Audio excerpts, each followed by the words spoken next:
एक जंगल में एक शेर रहता था और पूरे जंगल पर उसी का राज चलता था। एक दिन की बात है जब शेर खाना खाने के बाद एक पेड़ के नीचे सो गया। उधर से एक छोटा चूहा निकल रहा था और उसने शेर को सोते हुए देखा और फिर सोचने लगा कि इसके साथ में खेला जाए, बहुत मजा आएगा। और फिर वो सो रहे शेर के ऊपर चढ़ गया और कभी सिर पर चढ़ता तो कभी पूंछ से होते हुए नीचे उतर जाता।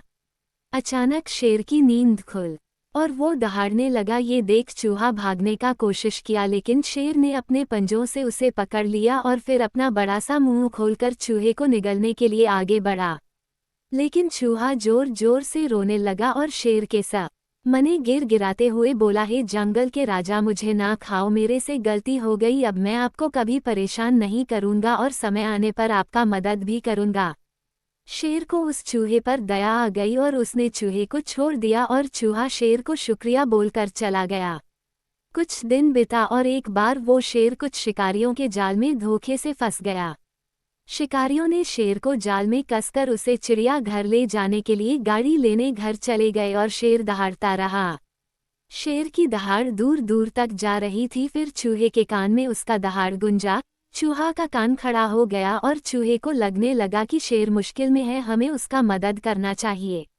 शेर के आवाज के तरफ चूहा भागता रहा और फिर जाल के पास पहुंच गया और शेर को जाल में फंसा हुआ देख बोलने लगा कि घबराए नहीं राजा, मैं इस जाल को काटकर आपको आज़ाद करूंगा। कुछ ही देर में चूहे ने अपने तेज दांत से जाल काट दिया और शेर आज़ाद हो गया। अब शेर को लगने लगा कि चूहा भी बहुत बड़ा काम कर सकता है। उसने चूहे को धन्यवाद दिया और फिर दोनों अपने रास्ते पर चल पड़े।